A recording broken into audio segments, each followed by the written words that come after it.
सरदार जी ने जब अपनी आखिरी चिट्ठी अंग्रेजों को लिखी, उसमें लिखा था मुझे फांसी ना दी जाए, मुझे फांसी ना दी जाए। अगर मेरी मांग ही माननी है, सरेआम चौराहे पर घोषणा करके वहां खड़ा करके हमारे सीने में गोली मारी जाए, हम तीनों दोस्तों के सीने में गोली मारी जाए, ताकि जिसको पूरा हिंदुस्तान खड़ा होके देख सके आपके बेटे कितने बहादुर हैं। हंसते हंसते अपनी छाती पर गोली खा गए। और यूथ और आवाम और जनता ये बात देखकर उनके अंदर का भगत सिंह जाग उठे।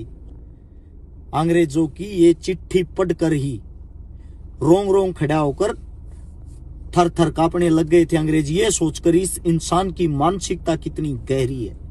मैं रहूं या ना रहूं, मेरा वादा है तुझसे, मेरे मरने के बाद वतन पर मरने वालों का सैलाब आएगा। ये शब्द थे शहीद आजम सरदार भगत सिंह जी के। आप सभी साथियों को बता देता हूँ, आज शहीद आजम भगत सिंह जी का जन्म दिवस 28 सितंबर 1907 को आज ही के दिन शाम के वक्त सरदार जी का जन्म हुआ। जिस वक्त सरदार जी का जन्म हुआ, सरदार स्वर्ण सिंह और अजीत सिंह उनके काका जी दोनों जेल के अंदर थे और जन्म होते ही उनकी रिहाई हुई। तो उनकी दादी जी ने, भगत सिंह जी की जो दादी जी थी, उन्होंने बोला बड़ा भागावाड़ा है मेरा पुत्र। उस भागावाड़ा शब्द से भगत नाम रखा गया, जिसको भगत सिंह के नाम से आज के दिन हम जानते हैं, पहचानते हैं।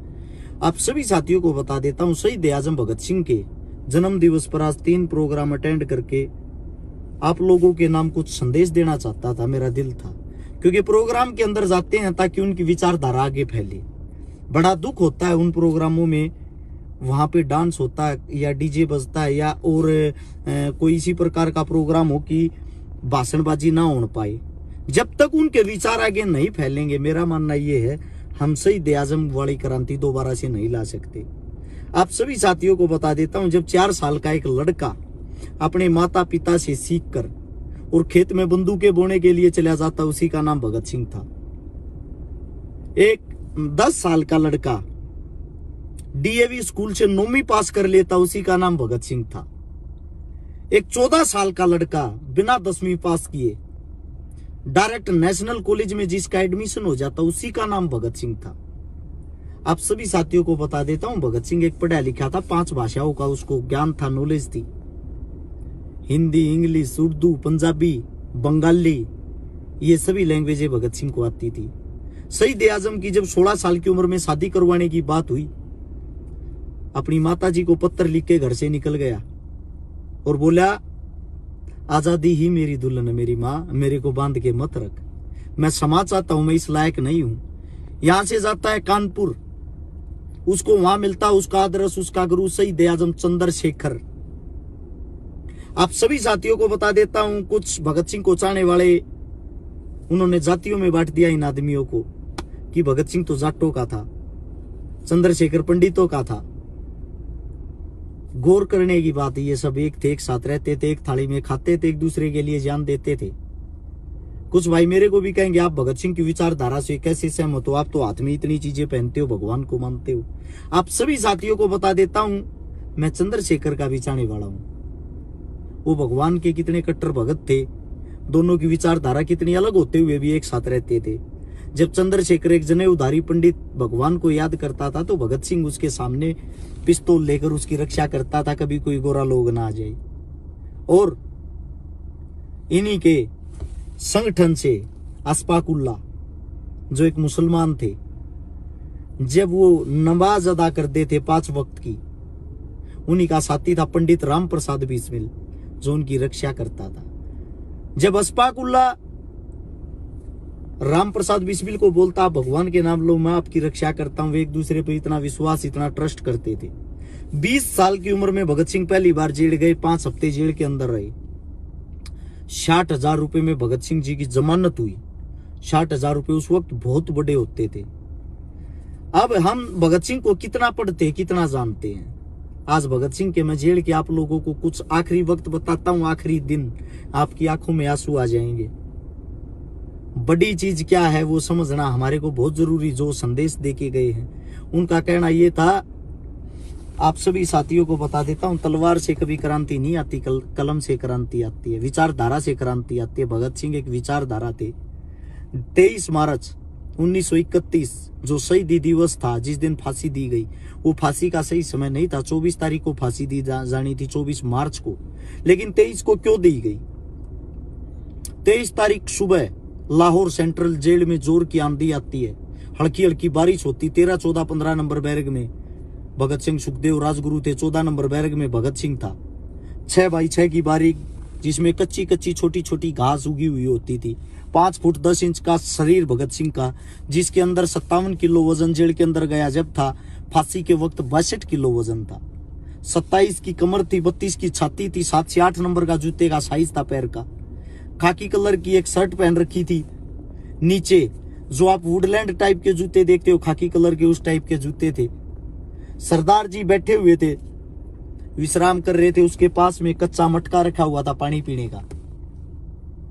उनका वकील वहां एंट्री करता, वकील आता है।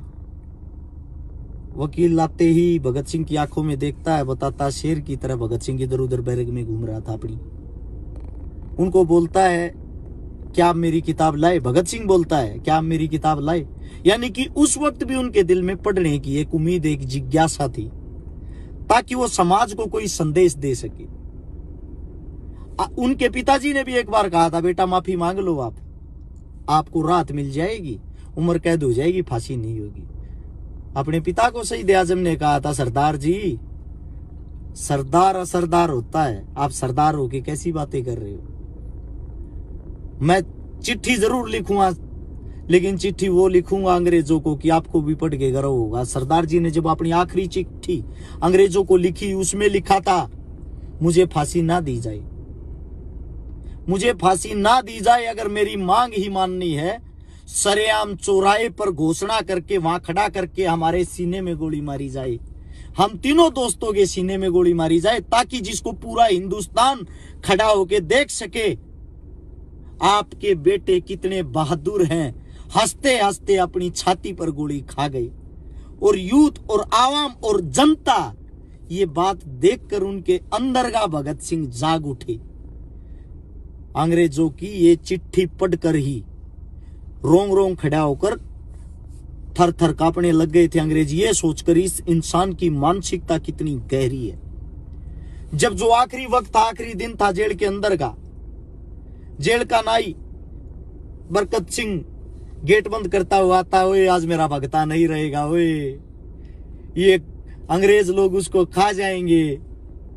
ये बातें बोलते बोलते सबका गेट बंद करता, सबको अंदर हो जाओ, अंदर हो जाओ करता है। कुछ ही टाइम बाद गोरे लोगों की टीम आती है वहां, पुलिस वालों की। उनको भी पता लगा कि आज आप लोगों का आखिरी दिन है, क्योंकि उनका वकील भी बताता, भगत सिंह आज आप लोगों का आखिरी दिन है, क्या कुछ चाहते हो? भगत सिंह के आखिरी शब्द थे, इंकलाब जिंदाबाद, साम्राज्यवाद मुर्दाबाद। इन्हीं शब्दों के साथ वो अपने आखिरी शब्द बोलता है। और जेल के बाहर लाखों की भीड़ में आवाम जनता थी। अगर एक ईंट एक आवाम एक जनता उठाती तो शायद वो जेल का नामो निशान तक नहीं होता और वे शेर हमारे बीच में जीवित और जिंदा होते। लेकिन यही होती है गुलामी।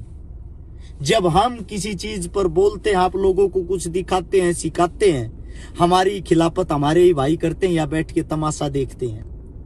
वो सीखते नहीं है कि ये लोग आप लोगों के लिए लड़ रहे हैं, आप लोगों के लिए जान हथेली पे लेकर घूम रहे हैं।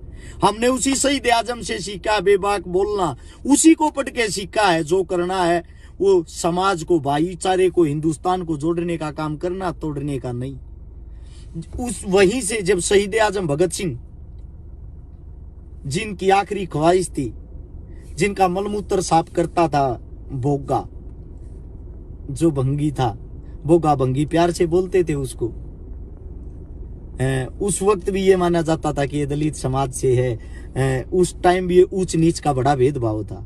और भगत सिंह जी का इतना बड़ा दिल था, उसकी आखिरी ख्वाहिश थी, वो भोगे को प्यार से बेबे कहता था। बेबे क्यों कहता था? जब मैं कम उम्र का था, मेरा मलमूत्र मेरी बेबे साफ करती थी। बेबे पंजाबी में माता जी को बोलते हैं। और बोगे तू मेरे लिए मेरी बेबे है, मेरा मलमूत्र साफ करता है। मेरी आखिरी ख्वाहिश है कि तू मेरे लिए रोटी लेके आए और मैं तेरे हाथ का निवाला खाऊं। वो बोगा भी जेल के बाहर खड़ा खड़ा इंतजार कर रहा था कि मेरे भगते को खाना खिलाना। ओए ओए कमीनों, कम से कम मेरी तो एंट्री करवा दो अंदर, मेरे को तो आने दो। वो गेट पीट रहा था, रो रहा था, मेरे भगते को आखिरी निवाला मेरे हाथ का खाना, ओए वो तो खाने दो। लेकिन उसकी भी अंदर एंट्री नहीं होनी दी। ये थे शहीद आजम सरदार भगत सिंह, सबको जोड़ के चलने वाले, ऊंच नीच के भेदभाव को दूर रखने वाले। लास्ट वक्त उनको फांसी पर लेकर जाते हैं। एक कांग्रेस पार्टी का नेता अंदरबंद था जिनका नाम था सरदार सच्चर सिंह, जिन्होंने आवाज मारकर कहा, ओए भगते यार तू अपना वकील करके जिंदा भी रह सकता था, तू बच भी सकता था फांसी से। भगत सिंह ने बिना मुड़े जवाब दिया, बचने का काम आप जैसे नेताओं का होता है। हम क्रांतिकारी लोग हैं, हमें सादत देने से ही देश के अंदर क्रांति आती है। और साथ में बोला, इंकलाब जिंदाबाद। ऐसे करते करते फांसी के उस तख्ते तक पहुंच जाते हैं। शाम का टाइम, जो फांसी का टाइम था, तीनों दोस्त एक दूसरे के गले मिलते हैं, मुस्कुराते हैं। यह नजारा अंग्रेजी सरकार भी देख रही थी। पहली बार कोई ऐसी फांसी हो रही थी जिनको फांसी का डर ही नहीं था। 7:28 पे 23 मार्च 1931 की शाम को फांसी शुरू हुई। 7:33 तक 5 मिनट के दौरान जो टाइम था, उसके अंदर उन तीनों क्रांतिकारी शेरों की फांसी संपूर्ण हुई। बाहर वही भीड़, वही आवाम, उनके माता पिता, उनके रिश्तेदार, वही जनता चिल्ला रही थी, हमें आखिरी बार भगत सिंह को देखने दो, मिलने दो। जिनकी ताकत लाखों में थी। और जेल के अंदर जो पुलिस बल था, उनकी संख्या मात्र 400-500 थी। उनको पता था अगर धुआं उठा अंदर इनको जलाएंगे, बाहर की जनता को पता लग जाएगा, कभी भीड़ बेकाबू हो जाए और जेल को तोड़ ना दे। पिछले गेट को तो पिछली दीवार को तोड़ते हैं जेल की, वहां से ट्रक में भगत सिंह, राजगुरु, सुखदेव को छोटे छोटे बोटे बोटे बना के उनकी हड्डियों को, उनके पैरों को, हाथों को मोड़ तोड़ के बोरियों में भर दिया जाता है। जेल के अंदर एक ट्रक आता था जो डेली साग सब्जी लेके आता था, एक सरदार जी का। उसकी गाड़ी में उन तीनों बोरियों को भगा दिया जाता है, जैसे कोई यूज किया हुआ सामान फेंक रहे हो। उस सामान को लेकर उस ट्रक में भर के वहां से पीछे के रास्ते से जब निकालते हैं, रास्ते में जाकर ड्राइवर के दिल में भी ख्याल आया कि आज आपके साथ इतनी पुलिस और पीछे से ये ऐसे क्यों लेके आ रहे हैं। ड्राइवर बाथरूम के बहाने से नीचे उतरता है और नीचे उतर के बोलता है, एक जो हिंदुस्तानी पुलिस वाला था उसको, तू तो बता दे, तू तो अंग्रेज नहीं है, इसमें ऐसा क्या बरखा है कि पीछे से लाना पड़ा। वो चिल्ला के बताता है, चुपचाप अपना काम कर ले, अगर मैं बता दूंगा तो मेरे को भी मार देंगे। ड्राइवर के दिल में ख्याल आया, कुछ न कुछ दाढ़ में काढ़ा है। उसने दोबारा से पूछने की कोशिश की तो धीरे से बता, इसमें भगत सिंह, राजगुरु, सुखदेव का पार्थिव शरीर है। यह सुनकर ट्रक वाले के रोंगटे खड़े हो गए। बाथरूम के बहाने से नीचे उतर गया, पहाड़ी से नीचे जाकर गांव वालों को बता दिया कि मेरे ट्रक में ऐसे ऐसे है। वहां से सभी जगह संदेश पहुंच गया। सभी जगह संदेश पहुंचते पहुंचते वो उनको नदी के किनारे पर लेकर गए, जहां भीड़ आ जाती है, गांव आ जाता, इकट्ठा हो जाता। इस भीड़ को देखते हुए सतलुज के किनारे वहां से पुलिस प्रशासन उनको लेके जाती है, पार्थिव शरीर को। वहां जब उनको जलाने लग गई भीड़, वहां बेकाबू होकर पुलिस वालों से उन पार्थिव शरीर को जो आज जले हुए थे उनको अपने कब्जे में कर लेती है। अगले दिन पूरे लाहौर के अंदर बहुत बड़ी शोक सभा रखी गई। लगभग 10-12 किलोमीटर लंबा जुलूस निकला। सबके हाथ पर काले कपड़े थे, काली पट्टी थी। उनका अंतिम संस्कार किया गया हिंदू रीति रिवाजों के दौरान। वहां उनके आखिरी समय में मौलाना साहब ने, हिंदू समाज के पंडित ने, सिख समाज के सरदार जियों ने मिलके उनका अंतिम संस्कार करवाया गया। अंतिम संस्कार के बाद सबकी आंखों में आंसू थे। ये दिन था 24 मार्च का। बड़ा दुख और दुर्भाग्य है इस देश का। आज आप क्या सोचते हो, आजादी मिल गई?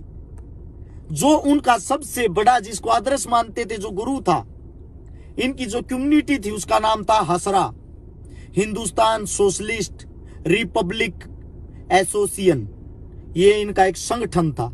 उस संगठन का जो मालिक था पंडित चंद्रशेखर आजाद, उनकी जो माता जी थी, इन्होंने आपस में कसम खाई थी, मरेंगे साथ, जिएंगे साथ, अगर आजाद हो गए तो आजादी का मजा चखेंगे साथ। इन्होंने कसम खाई थी, अगर हमारे में से कोई नहीं रहा तो उनके परिवार को रहने वाला साथी संभालेगा।